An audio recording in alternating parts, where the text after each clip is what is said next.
Hello दोस्तों, मेरा नाम है मुकेश और आज हम लोग देखेंगे सभी एग्जाम्स में राष्ट्रपति से संबंधित बार बार पूछे जाने वाले इम्पोर्टेंट क्वेश्चंस के बारे में। ठीक है, तो चलिए दोस्तों वीडियो की शुरुआत करते हैं।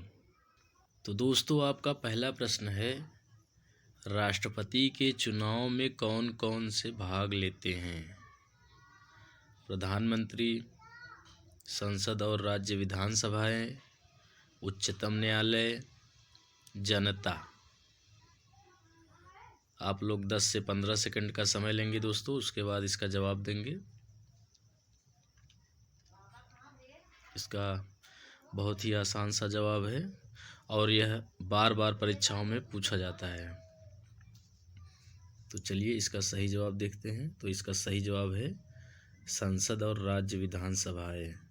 राष्ट्रपति के चुनाव में संसद और राज्य विधानसभाएं भाग लेती हैं। दूसरा प्रश्न, राष्ट्रपति को शपथ कौन दिलाता है? प्रधानमंत्री, राष्ट्रपति, उच्चतम न्यायालय के मुख्य न्यायाधीश, राज्यपाल। तो ये आसान सा प्रश्न है दोस्तों, इसमें हम लोग ज़्यादा समय नहीं देंगे। इसका सही उत्तर है उच्चतम न्यायालय के मुख्य न्यायाधीश। अगला प्रश्न, राष्ट्रपति का कार्यकाल समाप्त होने पर क्या होता है? उपराष्ट्रपति पदभार ग्रहण करता है, राष्ट्रपति का पद रिक्त हो जाता है, चुनाव होता है, राष्ट्रपति खुद कार्यकाल बढ़ा सकता है। आप लोग इसका सही जवाब देंगे दोस्तों। तो इसका सही उत्तर है चुनाव होता है। अगला प्रश्न, राष्ट्रपति के पास कौन सी शक्ति नहीं होती है? कार्यकारी शक्ति, न्यायिक शक्ति, विधायी शक्ति, चुनावी शक्ति। दोस्तों ये सारे वे प्रश्न हैं जो बार बार किसी न किसी एग्जाम में पूछे जाते हैं। ठीक है, तो चलिए दोस्तों इसका देखते हैं सही जवाब क्या है। चुनावी शक्ति, अर्थात राष्ट्रपति के पास चुनावी शक्ति नहीं होती है। अगला प्रश्न, भारत का राष्ट्रपति कब पदभार ग्रहण करता है? जब चुनाव का परिणाम घोषित होता है, चुनाव के 15 दिनों बाद, जब उच्चतम न्यायालय का मुख्य न्यायाधीश राष्ट्रपति को शपथ दिलाता है, संविधान के अनुसार। इसमें दोस्तों आप लोग 15 से 20 सेकंड का समय ले सकते हैं। अच्छा प्रश्न है ये।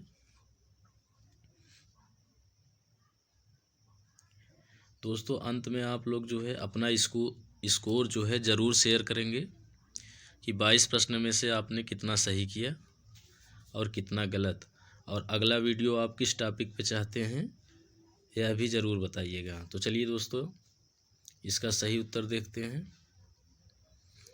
इसका सही उत्तर है जब उच्चतम न्यायालय का मुख्य न्यायाधीश राष्ट्रपति को शपथ दिलाता है, तब जो है राष्ट्रपति अपना पदभार ग्रहण करता है। अगला प्रश्न, राष्ट्रपति की नियुक्ति में कौन भाग लेता है? प्रधानमंत्री, भारतीय संसद, दोनों सदन अर्थात लोकसभा और राज्यसभा, और सिर्फ प्रधानमंत्री। दोस्तों इसमें ऑप्शन तो एक से ज़्यादा सही है, लेकिन कौन सबसे ज़्यादा सही है वो हमें चुनना है। ठीक है, कई बार क्या हो जाता है कि ऐसे प्रश्न मिलते हैं जिसके 2 ऑप्शन सही रहते हैं, लेकिन जो सबसे सटीक ऑप्शन रहता है वही जो है मान्य होता है। जैसे कि इसमें चुना जाएगा कि दोनों सदन अर्थात लोकसभा और राज्यसभा। अगला प्रश्न, भारत के राष्ट्रपति का आधिकारिक निवास कहाँ है? यह दोस्तों बहुत ही आसान सा प्रश्न है, इसमें हम लोग समय नहीं लेंगे। इसका सही उत्तर है राष्ट्रपति भवन, दिल्ली। अगला प्रश्न, भारत के राष्ट्रपति को कौन हटा सकता है? यह सवाल लगभग दोस्तों हर एग्जाम्स में एक न एक बार ज़रूर पूछा गया है। तो चलिए दोस्तों जान लेते हैं इसका सही उत्तर क्या है। तो इसका सही उत्तर है संसद। राष्ट्रपति के चुनाव में कौन से सदस्य भाग लेते हैं? राज्यपाल, संसद के सदस्य, संसद और राज्य विधानसभाओं के सदस्य, सिर्फ राज्यसभा के सदस्य। तो इसका सही जवाब होगा दोस्तों संसद और राज्य विधानसभाओं के सदस्य। अगला प्रश्न, राष्ट्रपति के द्वारा की जाने वाली नियुक्तियां किसे शामिल करती हैं? जैसे कि इसमें प्रधानमंत्री हैं, राज्यपाल हैं, उच्च न्यायालय के न्यायाधीश हैं, उपरोक्त सभी। तो दोस्तों इसका सही जवाब हो जाएगा उपरोक्त सभी। अगला प्रश्न, राष्ट्रपति का कार्यकाल समाप्त होने के बाद उसे फिर से निर्वाचित किया जा सकता है? हाँ, अनगिनत बार। ऑप्शन बी, नहीं, केवल एक बार।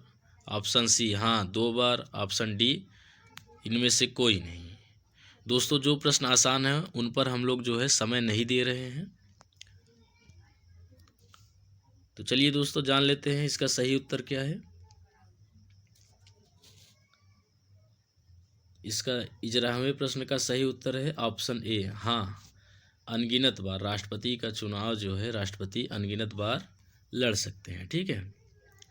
इसके बाद अगला प्रश्न, राष्ट्रपति को किन मामलों में हस्तक्षेप करने की शक्ति है? न्यायिक मामलों में, कानून बनाने में, सैन्य मामलों में, उपरोक्त सभी। तो इसका सही उत्तर होगा उपरोक्त सभी। अगला प्रश्न, राष्ट्रपति के खिलाफ महाभियोग कौन प्रस्तुत कर सकता है? प्रधानमंत्री, लोकसभा के सदस्य, संसद के किसी भी सदन के सदस्य, ऑप्शन डी, राज्यसभा के सदस्य। तो दोस्तों आपको बताना है कि महाभियोग प्रस्ताव जो है कौन प्रस्तुत कर सकता है। तो इसका सही जवाब होगा, यह भी प्रश्न जो है बार बार एग्जाम में पूछा जाता है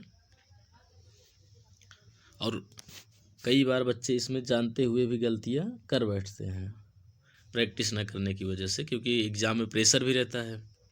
तो आप लोग ऐसी गलतियां ना करें, इसके लिए आप लोग पहले से ही प्रैक्टिस कर लेंगे। तो दोस्तों प्रश्न नंबर 13 का सही उत्तर है संसद के किसी भी सदन के सदस्य जो है राष्ट्रपति के खिलाफ महाभियोग ला सकते हैं, चाहे वे राज्यसभा के सदस्य हों चाहे वे लोकसभा के सदस्य हों। अगला प्रश्न, अनुच्छेद 52 के अनुसार भारत में किसका पद रहेगा? दोस्तों संविधान में जो है कुछ महत्वपूर्ण आर्टिकल्स हैं जिन्हें आपको याद करना चाहिए और इनसे जो है बराबर प्रश्न जो है पूछे जाते हैं। जैसे संसद से संबंधित आर्टिकल हो गए, राष्ट्रपति से संबंधित हो गए, प्रधानमंत्री से संबंधित हो गए, कैग से हो गए, महान्यायवादी से हो गए और सुप्रीम कोर्ट, हाई कोर्ट से रिलेटेड आर्टिकल हो गए। इन सब आर्टिकल से जो है बराबर प्रश्न पूछे जाते हैं। प्रश्न नंबर 14 का सही उत्तर है, आप लोग समझ ही गए होंगे क्योंकि राष्ट्रपति का चैप्टर है तो उत्तर जो है राष्ट्रपति होगा। राष्ट्रपति का चुनाव किसके द्वारा किया जाता है? संसद के दोनों सदनों द्वारा, राज्यों की विधानसभाओं द्वारा, संसद और राज्य की विधानसभाओं के निर्वाचित सदस्य, केवल राज्य विधानसभाएं। तो इसमें कौन शामिल होते हैं ये आप सबको बताना है।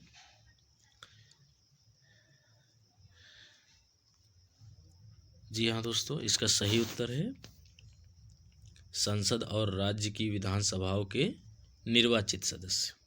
अगला प्रश्न, अनुच्छेद 56 के अनुसार राष्ट्रपति का कार्यकाल कितने वर्ष होता है? 4 वर्ष, 5 वर्ष, 6 वर्ष, 7 वर्ष। तो इसका सही जवाब है 5 वर्ष। बच्चे जो है, स्टूडेंट्स जो हैं, ऐसे प्रश्न देखकर खुश हो जाते हैं। ठीक है दोस्तों, चलते हैं अगले प्रश्न पर। प्रश्न नंबर 17, अनुच्छेद 61 के अनुसार राष्ट्रपति का महाभियोग किस कारण से, या राष्ट्रपति पर होना चाहिए था यहाँ पे, राष्ट्रपति पर महाभियोग किस कारण से किया जा सकता है? अपराध के आरोप पर, संविधान के उल्लंघन के कारण, पद से हटने के लिए या असमर्थता के कारण। ठीक है, तो दोस्तों यहाँ आपको सही उत्तर देना है। तो इसका सही जवाब होगा यहाँ जो है, वैसे तो इसमें 2 से 3 आंसर सही होंगे, लेकिन आपको सबसे सटीक उत्तर देना है। ठीक है, आजकल यही प्रश्नों की ट्रेंडिंग है कि उसमें से 2 ऑप्शन सही रहते हैं, जो सबसे सटीक रहता है वही ढूंढना रहता है। ठीक है, इसका सही जवाब है संविधान के उल्लंघन के कारण। और दोस्तों संविधान में कहीं भी संविधान के उल्लंघन के बारे में जो है परिभाषा नहीं दी गई है। ठीक है, चलते हैं अगले प्रश्न की ओर। अनुच्छेद 72 के तहत राष्ट्रपति को किस अधिकार का प्रावधान है? लोकसभा को भंग करने का अधिकार, दया, क्षमा और माफ़ी देने का अधिकार, मंत्रिमंडल का चुनाव कराने का अधिकार, राज्यपालों को नियुक्त करने का अधिकार। तो चलिए दोस्तों जान लेते हैं इसका सही उत्तर। इसका सही उत्तर है दया, क्षमा और माफ़ी देने का अधिकार।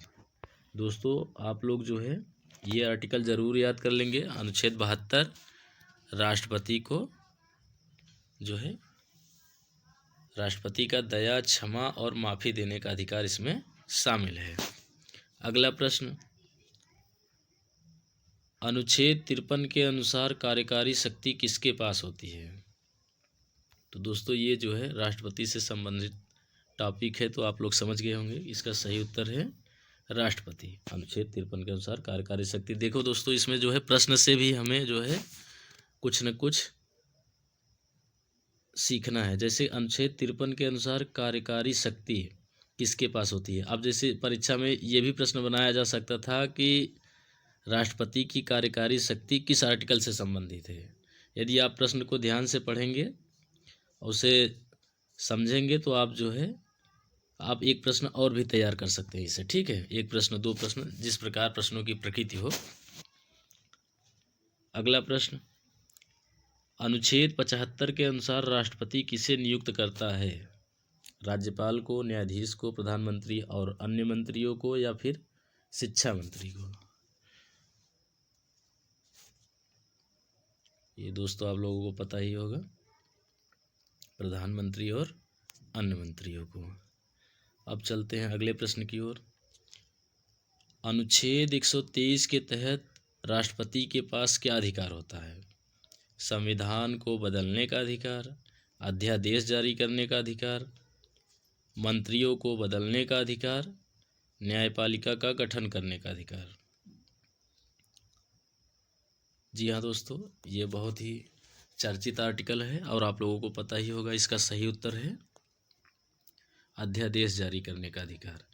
ये तो रहा राष्ट्रपति से संबंधित अध्यादेश जारी करने का अधिकार। आप लोग कमेंट में बताएंगे कि राज्यपाल किस आर्टिकल के तहत अध्यादेश जारी करता है, और यही अंक जो है आप लोग आगे पीछे कर देंगे तो इसका सही उत्तर मिल जाएगा।